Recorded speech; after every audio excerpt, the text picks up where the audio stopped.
दुष्यंत कुमार जी का जन्म सन 1933 में और मृत्यु सन 1975 में। बहुत कम समय, लगभग 42 साल का इनका जीवन रहा, मगर इन्होंने जो शेर लिखे, जो गज़लें लिखी, वो आज भी अगर कहीं कोई क्रांति की बात होती है तो सबसे पहले इनकी गज़लों की बात होती है। देख सकते हैं ऊपर लिखा भी है कि मेरे सीने में नहीं तो तेरे सीने में सही, हो कहीं भी आग लेकिन आग जलनी चाहिए। और ये अधिकांशतः जहाँ भी क्रांतिकारी बातें होती हैं वहाँ एक गज़ल इनकी, ये 2 लाइनें ज़रूर सुनाई जाती हैं। इन्होंने जो रचनाएं लिखी वो है सूर्य का स्वागत, आवाज़ों के घेरे, साए में धूप, जलते हुए वन का बसंत, एक काव्य है। और एक कंठ बिस्वाई जो इनका बहुत प्रसिद्ध है, एक गीति नाट्य है, गीत के रूप में नाटक है। छोटे छोटे सवाल, आंगन में एक वृक्ष और दोहरी जिंदगी उपन्यास है। आजीविका के लिए आकाशवाणी में जुड़ गए, मध्य प्रदेश के राजभाषा विभाग में भी इन्होंने काम किया और बहुत कम उम्र में इनका देहांत हो गया। मगर इस कम उम्र में भी इनके पास बहुत सारी उपलब्धियां रहीं। गज़ल की विधा मुख्यतः हिंदी से जोड़ने का श्रेय अकेले दुष्यंत कुमार को जाता है। पहले गज़ल का नाम होता था कि गज़ल का मतलब है कि उर्दू में लिखी जाती थी, मगर हिंदी में गज़ल आई तो उसका श्रेय जाता है दुष्यंत कुमार को। जहाँ भी साहित्यिक या राजनीतिक जमावड़े होते हैं तो वहाँ लोकोक्तियों की तरह इनके शेर दोहराए जाते हैं।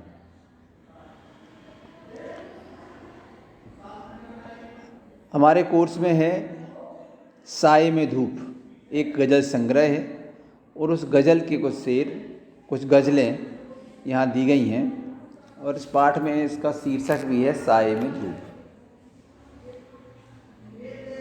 थोड़ा जान लें गज़ल के बारे में। गज़ल एक ऐसी विधा है जिसमें सभी शेर अपने आप में मुकम्मल और स्वतंत्र होते हैं।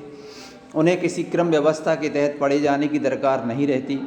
इसके बावजूद 2 चीज़ें होती हैं जो इन शेरों को आपस में गूंथ कर एक रचना की शक्ल देती हैं। एक रूप के स्तर पर तुक का निर्वाह और 2 अंतर वस्तु के स्तर पर मिजाज का निर्वाह। जैसा कि आप देखेंगे यहाँ पहले शेर की दोनों पंक्तियों का तुक मिलता है और उसके बाद सभी शेरों की दूसरी पंक्ति में उस तुक का निर्वाह होता है। आम तौर पर गज़ल के शेरों में केंद्रीय भाव का होना जरूरी नहीं है, लेकिन यहाँ पूरी गज़ल एक खास मनः स्थिति में लिखी गई जान पड़ती है। राजनीति और समाज में जो कुछ चल रहा है उसे खारिज करने और विकल्प की तलाश को मान्यता देने का भाव एक तरह से इस गज़ल का केंद्रीय सूत्र बन गया है। इस प्रकार दुष्यंत की यह गज़ल हिंदी गज़ल का सुंदर नमूना प्रस्तुत करती है। तो शुद्ध साहित्य खड़ी बोली का प्रयोग किया है इन्होंने, साथ में उर्दू का भी प्रयोग किया है। देखें अपन गज़ल कोर्स में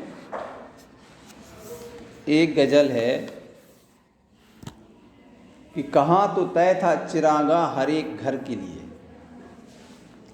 और कहाँ चिराग मयस्सर नहीं शहर के लिए।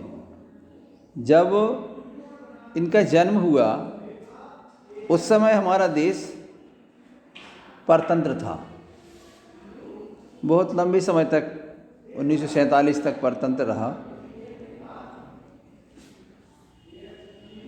तो जब हमारे देश के स्वतंत्रता संग्राम सेनानी इसके लिए कि हमारा देश आज़ाद होगा अपना जी जान लगाए हुए थे, मरने व मारने के लिए तैयार खड़े थे, तो उस समय एक इच्छा थी उनके अंदर कि हम देश को आज़ाद करेंगे और हम खुश रहेंगे। हमारे पूरे देश में एक नया प्रकाश होगा, नई रोशनी होगी, हर एक व्यक्ति खुश रहेगा, प्रसन्न रहेगा, कोई भूखा नहीं रहेगा, ऐसा सोचा था मन में। मगर कहाँ तो तय था, कहा तो ये था कि निश्चित ये हुआ था कि हर एक घर रोशन होगा, हर एक घर खुशियों से भरा होगा, हर एक घर के लिए कहाँ चिराग मयस्सर नहीं शहर के लिए। तो हर एक घर की तो छोड़ो, इस शहर में भी वह रोशनी कहीं दिखाई नहीं देती है। जो सोच के हमने देश को स्वतंत्र किया था और सोचा था कि बड़ी खुशियाँ आएंगी, मगर वो कहीं कुछ भी देखने को नहीं मिल रहा है। यहाँ दरख्तों के साए में धूप लगती है, यहाँ तो बड़ी बुरी हालत है। दरख्तों से तात्पर्य है पेड़। पेड़ जब घने होते हैं तो उसमें क्या होता है, उसके नीचे जब बैठते हैं तो धूप नहीं लगती, छाया रहती है। मगर यहाँ कहा गया है कि यहाँ दरख्तों के साए में धूप लगती है। यहाँ तो पेड़ जिनसे अपन सोचते हैं कि हमें छाया मिलेगी, जिनसे हम सोचते हैं, जिन नेताओं को हम चुन के और वहाँ पहुँचा देते हैं और हम सोचते हैं कि हमारे भले की बात कहेंगे, वो तो कुछ नहीं करते और अपना स्वार्थ पूर्ति करने में लगे रहते हैं, अपना घर भरने में लगे रहते हैं। और हमने सोचा था कि हम इनको चुन के भेजेंगे तो जो गरीबों के लिए कुछ करेंगे। तो लिखा है कि यहाँ दरख्तों के साए में धूप लगती है, जिनके लिए हमने चुना कि इनसे हमें कुछ मिलेगा, हमारे देश को सुधार होगा, मगर वो कुछ होने वाला कुछ नहीं हो रहा है। वो तो ये जो पेड़ खड़े कर दिए हैं हमने नेताओं के, इनसे धूप ही लग रही है, छाया नहीं मिल रही। चलो यहाँ से चलें और उम्र भर के लिए, और अब तो यहाँ मन नहीं लगता। सोचा था कि कुछ अच्छा होगा, खुशियाँ होंगी हमारे देश में, घर घर में भूख प्यास नहीं रहेगी, सब प्रसन्नता से रहेंगे, मगर यहाँ तो ऐसा कुछ दिखाई नहीं दे रहा है। और जिन नेताओं को हमने चुन के ऊपर भेजा है, ये भी कुछ नहीं कर रहे हैं, अपना घर भरने में लगे हुए हैं। तो अब तो ऐसा लगता है कि इस जगह को छोड़ के कहीं और चले जाएं, क्योंकि ये सुधार होने वाला नहीं है, दिखते ही नहीं है, ऐसा लग ही नहीं रहा कि सुधार होगा। ना हो कमीज तो पाँवों से पेट ढक लेंगे। अगर कमीज नहीं है, कपड़े पहनने को नहीं है, तो हमारे यहाँ के लोग पेट को काहे से ढक लेते हैं, पाँव से ढक लेते हैं। ऐसे बैठ जाते हैं, उकरू बैठ जाते हैं कि जो घुटने हैं वो पेट में घुस जाते हैं, तो पेट ढक जाता है। तो हमारे यहाँ के लोग तो सबके लिए तैयार रहते हैं, हमारे देश के लोग, कि नहीं है तो कोई बात नहीं। तो क्या कहते हैं, अरे भगवान की ही मर्जी होगी, खुद तो करेंगे नहीं, और किसकी मर्जी बताएंगे, ईश्वर की मर्जी बताएंगे। ईश्वर की मर्जी है तो ऐसा हो रहा है, हम गरीब हैं। तो यहाँ के लोग तो ऐसे हैं। ये लोग कितने मुनासिब हैं इस सफ़र के लिए।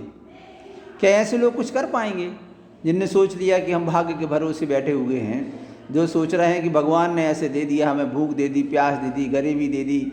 ऐसे लोग कहाँ तक जाएंगे, जबकि नेताओं को किसने चुना है, इन सब लोगों ने चुना है, सबने मिल के चुना है।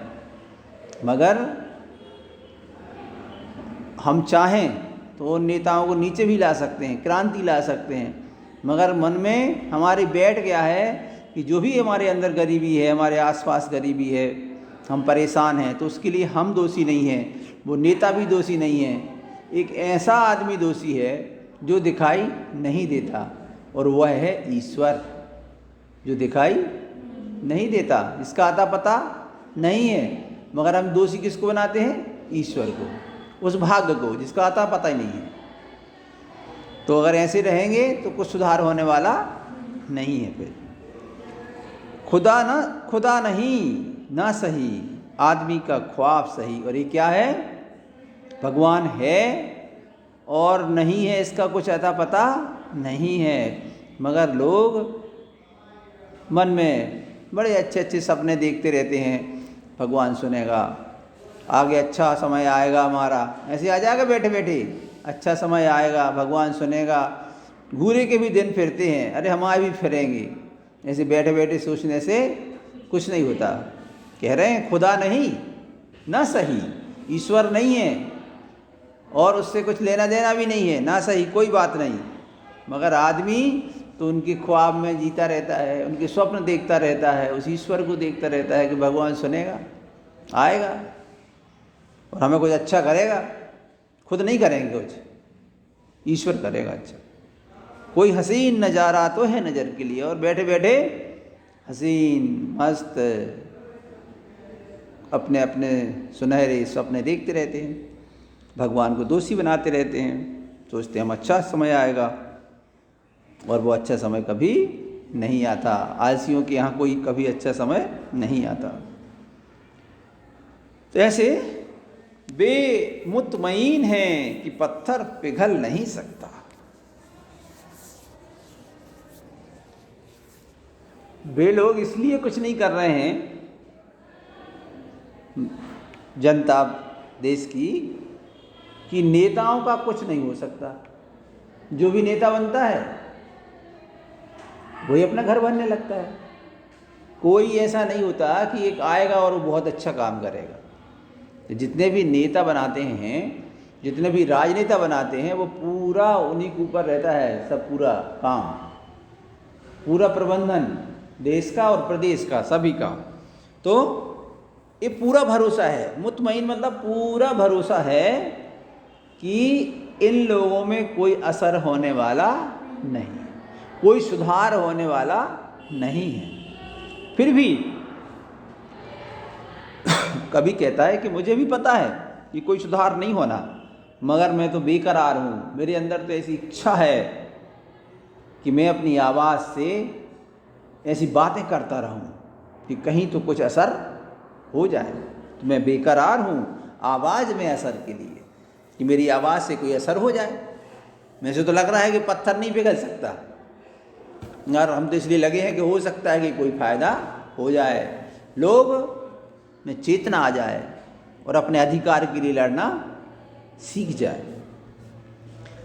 तेरा निजाम है सिलदे जुबान शायर की। कहते हैं कि हे नेताओं, हे राजनेताओं, तुम लोग चाहो तो हमारी जुबान को बंद कर सकते हो, क्योंकि तुम पुलिस भेज दो, बंद करा दो, हमें जो लिखा है हमने उसको जलवा दो। तुम राजनेता हो, तुम्हारे पास अधिकार हैं, तुम चाहो तो हमारा मुंह बंद करा सकते हो। तेरा निजाम है, तेरा सब कुछ है, राज है तेरा। सिलदे जुबान शायर की, मेरी आवाज़ को बंद करा दे। ये एहतियात ज़रूरी है इस बहर के लिए, मगर जो मैं कह रहा हूँ आज के समय के लिए वह बहुत आवश्यक है। और मैं कोई गलत बात नहीं कह रहा, मैं जीवन की सच्चाई कह रहा हूँ कि लोगों की गरीबी दूर होना चाहिए, लोगों में खुशियाँ आना चाहिए। जिए तो अपने बगीचे में गुलमोहर के तले, मरें तो गैर की गलियों में गुलमोहर के लिए। तो कभी कहते हैं कि अगर हम जिंदा रहें तो अपने बगीचे में जो गुलमोहर का झाड़ लगा है, गुलमोहर का झाड़ बहुत घना होता है, उसके पत्ते बहुत घने होते हैं। और गुलमोहर का तात्पर्य है कि ऐसे लोग ऊपर रहें, ऐसे राजनेता ऊपर रहें जो हमें छाया दे सकें, हमें खुशियाँ दे सकें, हमारी परेशानियों को समझ के उनको दूर करने की कोशिश कर सकें। तो ऐसे गुलमोहर मैं तो चाहता हूँ कि मेरे बगीचे में, मतलब मेरे बगीचा मतलब मेरे देश में ऐसे गुलमोहर लगे रहें जो सबको खुशियाँ प्रदान करें, सबको छाया प्रदान करें, उनको धूप ना लगे किसी को, सबको छाया रहे। तो जिए तो अपने बगीचे में गुलमोहर के लिए। मैं तो चाहता हूँ कि मैं अपने बगीचे में ऐसा गुलमोहर, अपने भारत में ऐसे लोग ऊपर बैठे कि जो सबको छाया प्रदान करें, और मरें तो मरने को भी तैयार हैं, तो गैर की गलियों में गुलमोहर के लिए। अगर कहीं मरना भी पड़े हमें तो हम मरने के लिए भी तैयार बैठे हैं, मगर काय के लिए मरेंगे? गुलमोहर के लिए। लोगों को खुशियाँ देने वाले ऐसा प्रशासन बन जाए, ऐसे लोग हो जाएं, ऐसे राजनेता ऊपर चले जाएं। ऊपर चले जाए मतलब मर नहीं आए, ऊपर चले जाए कि मतलब ऐसे राजनेता बन जाएं, ऐसे ऊपर हमसे निकल के, अलग निकल के आ जाएं, जो सबके लिए, भारत देश के लिए अच्छे हों और कमियों को दूर करने वाले हों। गज़ल के साथ अभ्यास में आखिरी शेर में गुलमोहर की चर्चा हुई है। क्या उसका आशय एक खास तरह के फूलदार वृक्ष से है या उसमें कोई सांकेतिक अर्थ निहित है, समझा कर लिखिए। तो यहाँ पर हम कहेंगे कि आखिरी शेर में जो गुलमोहर की चर्चा हुई है, जिसमें कहा गया है कि जिए तो अपने बगीचे में गुलमोहर के तले और मरे तो गैर की गलियों में गुलमोहर के लिए। तो इसमें कहा गया है कि ये फूलदार वृक्ष तो होता ही है, मगर यहाँ सांकेतिक अर्थ है इसका कि फूलदार वृक्ष से तात्पर्य है जो राजनेता हैं, जो हमारे देश को अच्छा कर सकते हैं, बहुत सारे सुधार ला सकते हैं, उन राजनेताओं के लिए गुलमोहर का प्रयोग हुआ है कि ऐसे राजनेता हों जो सबके दुख दर्द को समझ सकें और उनको मिटाने का प्रयास करें। पहले शेर में चिराग शब्द एक बार बहुवचन में आया है और दूसरी बार एक वचन में आया है। अर्थ एवं काव्य सौंदर्य की दृष्टि से इसका क्या महत्व है? कहाँ तो तय था चिरागा हर एक घर के लिए, मतलब ऐसे चिराग, ऐसा कुछ करना था देश में कि हर एक घर में रोशनी हो जाए, हर एक घर में सारी सुख सुविधाएं हो जाएं, कोई परेशानी ना रहे, कोई समस्या ना रहे, पेट के लिए, रहने के लिए, पहनने के, ओढ़ने के लिए सब कुछ सुख सुविधाएं सबके पास हों। इसलिए चिरागा मतलब बहुत सारे चिराग, बहुत सारी रोशनी, बहुत सारी सुख सुविधाएं हर गांव में रहे। तो इसलिए पहले कहा चिराग मतलब बहुवचन, बहुत सारे चिराग। और दूसरी लाइन में उन्होंने कहा सिर्फ एक चिराग, कि कहाँ तो सोचा था कि हर एक गांव में, हर एक घर के लिए रोशनी होगी, सब सुख सुविधाएं होंगी, और अब तो शहर में भी एक चिराग दिखाई नहीं दे रहा। शहर में भी कहीं वो सुख सुविधाएं किसी के पास दिखाई नहीं दे रही, सब समस्या में ग्रस्त हैं। ऐसा लिख सकते हैं इसको। गजल के तीसरे शेर को गौर से पढ़ें। यहाँ दुष्यंत का इशारा किस तरह के लोगों की ओर है? अब तीसरा ऐसे परीक्षा में ऐसा तो आएगा नहीं, लिखा रहेगा तीसरा, जैसे कि ना तो कमीज तो पाँवों से पेट ढक लेंगे, ना हो कमीज तो पाँवों से पेट ढक लेंगे, ये लोग कितने मुनासिब हैं इस सफ़र के लिए। तो यहाँ पर कहा गया है, दुष्यंत कुमार जी ने इशारा किया है कि यहाँ के लोग भाग्य के भरोसे बैठे रहते हैं और कुछ भी करना नहीं चाहते। जैसा है, जैसी गरीबी है, जैसी परेशानी है, सब में रहना सीख जाते हैं और भाग्य को दोषी मानते हैं कि भाग्य के कारण हमारे साथ ऐसा हो रहा है। और ऐसे लोग रहेंगे, ऐसे जो भाग्य के भरोसे लोग बैठे रहते हैं, वो कोई बड़ी क्रांति, बड़ा काम नहीं कर पाते, वो ऐसे ही जीवन यापन करते रहेंगे। आशय स्पष्ट करें, तेरा निजाम है सिलदे जुबान शायर की, ये एहतियात ज़रूरी है इस बहर के लिए। तो इसमें कहा गया है कि मैं तो ऐसी खरी खरी बातें सुनाता रहूँगा। दुष्यंत कुमार जी कहते हैं कि मैं तो सच्चाई सबको बताता रहूँगा, सच्ची बातें सबको बताता रहूँगा, सबसे कहूँगा कि सुधर जाओ, अपने अधिकारों के प्रति लड़ाई लड़ो। मगर शासन चाहे, अगर सरकार चाहे तो मेरा मुंह बंद करा सकती है, मेरी लेखनी को भी बंद करा सकती है, मगर मैं मानता हूँ कि अगर वास्तव में सुधार की आवश्यकता है देश के लिए, तो उसके लिए ऐसे लोगों की आवश्यकता भी होना चाहिए, रहेगी, जो इस प्रकार की बातें कर सकें।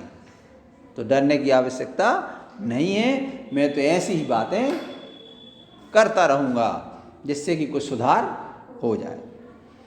गज़ल के आसपास दुष्यंत की इस गज़ल का मिजाज बदलाव के पक्ष में है, इस कथन पर विचार कीजिए। तो हमें लिखेंगे कि दुष्यंत कुमार की इस गज़ल में बदलाव की ओर है कि हमें बदलना चाहिए, हमें अच्छे लोगों को ऊपर पहुंचाना चाहिए। अच्छे लोग मतलब जो नेता बनने लायक हैं, जो अच्छे आदमी हैं, उनको राजनेता बनाना चाहिए, उन्हीं को वोट देना चाहिए, जिससे कि वो अच्छा काम कर सकें देश के लिए। तो यहाँ पर दुष्यंत कुमार जी की इच्छा है कि बदलाव होना चाहिए। अभी जो बदलाव नहीं हुआ है, हमने सोचा था कि देश स्वतंत्र होगा और बहुत कुछ बदलेगा, मगर ये नहीं हुआ। मगर अब हम चाह रहे हैं कि बदलाव हो। हमको मालूम है जन्नत की हकीकत हकीकत लेकिन दिल के खुश रहने को गालिब ख्याल अच्छा है।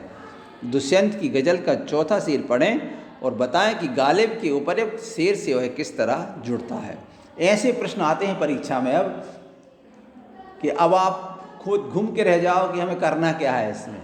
और अब 11वीं और 12वीं ऐसे ही चल रहा है कि आ गया, पढ़ लिया, अगर आपने ध्यान से समझा तो आप कर लोगे, अन्यथा आपसे प्रश्न का उत्तर नहीं बनने वाले। अब देखें, अपन इसी को देखें ध्यान से ज़रा, तो आप सोचो कि इसका सोचो कि बनेगा कैसे।